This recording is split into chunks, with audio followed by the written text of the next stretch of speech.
Square যাওয়ার আগে এই যে চা খাচ্ছে, যাতেই খরচ করে চা না খেতে হয়।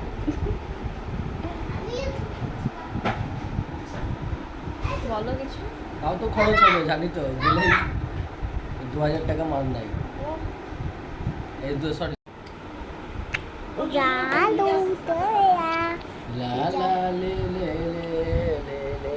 আমরা কোথায় যাব? Square field. কোথায় যাব?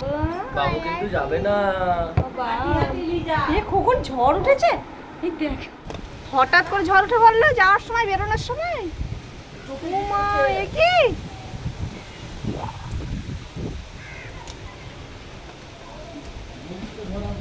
বেল কুড়াতে এসছে, এখানে একটা বেল গাছ আছে।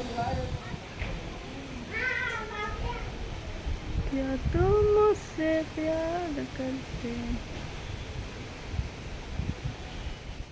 চারিদিকটা ভীষণ অন্ধকার আর প্রচণ্ড হাওয়া, আর হাওয়া তোমার চোখে কি যে পড়লো।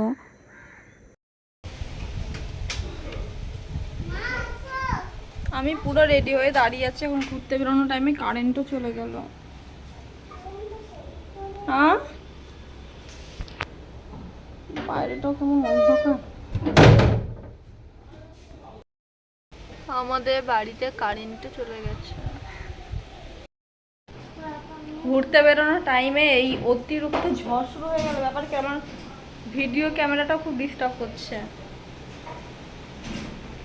এই দেখো আমরা পুরো রেডি হয়ে আছি, এই যে পুরো রেডি হয়ে দাঁড়িয়ে বসে আছি, এরকম আছে।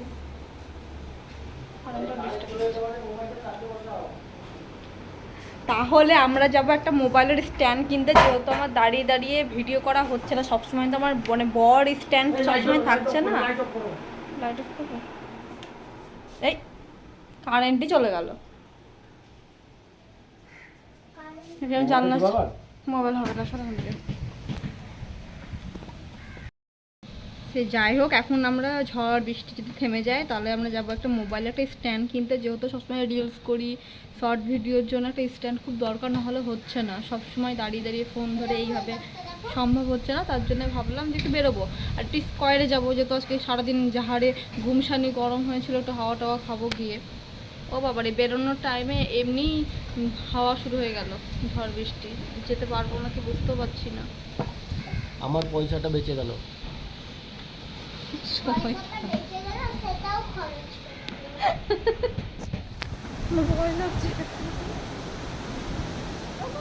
না এটা হাওয়া খাও, হাওয়া খাও। ওই দেখো তিনতলায় বসে আছে।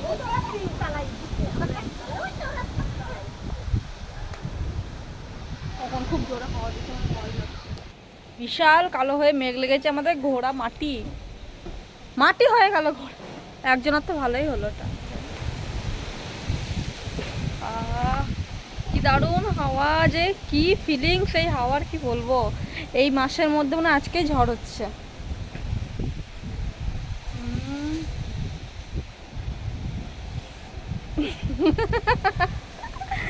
নাটক বেশি। সে যাই হোক, অনেক উপভোগ করা হলো ঝড়। এবার আমি নিচে যাই।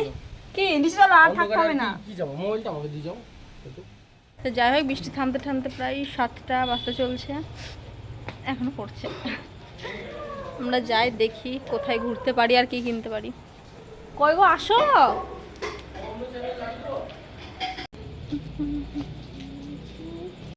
অনেক ঝড় বৃষ্টি হওয়ার পর তারপরে যখন সব থামলো তখন বেরোলাম। আর এই ঠান্ডা ঠান্ডা ওয়েদারে যে কি বলবো, কি দারুণ লাগছিল রাস্তায় বেরিয়ে, মানে বলে বোঝানোর মতো না। আর আমি তো আমার বরকে বলেই দিলাম বেরিয়েই কিন্তু চিকেন পকোড়া বা অনেক কিছু খাবো। ও বললো ঠিক আছে চলো তাহলে। তারপরে সোজা দোকানে গেলাম, স্ট্যান্ডের দোকানে। তারপরে একটা হ্যান্ড স্ট্যান্ডও দেখছিলাম, তো আমার ভালো লাগলো না। ভালো লাগলো না বলতে ভালোই ছিল। এখন থাক, এখন তাহলে নেবো না, পরে নেব। তারপরে এই স্ট্যান্ডটা নিলাম। এটা প্রায় 7 ফিট মতো লম্বা আছে, প্রচুর বড় আছে। এটাই নিয়ে নিলাম, একটাই নিলাম। আবার পরে এসে ভাবলাম ওইটা তাহলে নিয়ে যাব। আর তখন থেকে আবার সে ঝিরঝির করে বৃষ্টি হতে লাগলো। আমি ওকে বললাম কি ও নামবা না, হলো না এখন আর নামবো না, বাপরে যে বৃষ্টি। আর আস্তে আস্তে এত জোরে বৃষ্টি পড়তে লাগলো কি বলবো। আমরা তারপরে আর হ্যাঁ, এই বৃষ্টির দিনে হঠাৎ করে বেরিয়ে যে এরকম অবস্থা আমি নিজেও বুঝতে পারি না। আমার মাথার চুল জামা সব ভিজে গেছে জলের ছাটে। আর এই সময় যদি যেরকম বৃষ্টি লাগে তাহলে যদি বাই চান্স ঠান্ডা লেগে যায়, আর ঠান্ডা লেগে গেলে যা কষ্ট, বাপরে বাপ। আর এইটা হচ্ছে আমাদের বাড়ির গলি, মানে এই গলির শেষ মাথায় হচ্ছে আমাদের বাড়ি। আর এই দেখো আমার ছেলে নতুন একটা জিনিস পেয়ে কী শুরু করেছে, মানে ও নতুন নতুন জিনিস পেলেই না ও সারাদিন সেটাকে নিয়ে পড়ে থাকবে, মানে সেইটা থেকে আর নড়বেই না। আবার দুদিন যখন যাবে তখন আবার যাকাতাই হয়ে যাবে, তখন আর হাতও দিবে না। আমি বললাম তাহলে দেখি তোর একটা ভিডিও করি, দিয়ে ভিডিও করছিলাম। আর তারপরে আম্মু হলো তাহলে আম্মু একটু দেখি, আমি তো রিলস করবো ভাবলাম, মোবাইলে চার্জ ছিল না। আমার চুলটা পুরো ভিজে গিয়েছে, যেহেতু বাইরে প্রচণ্ড বৃষ্টি হচ্ছিল দেখতে পেলে। আর মানে শরীরটা আবার খারাপ করছে। এখন ঘুমাবো, ঘুম থেকে উঠবো, কালকে ভালোটা সকাল উঠতে হবে। এখনের মতো এখানেই টাটা, ভালো থেকো। ঠান্ডা ঠান্ডা ওয়েদারে সুন্দর করে রাতে সবাই ঘুমিয়ে, তাই তো? আবার সবাই কেটে দিও ব্ল্যাকটা টাটা করে দাও।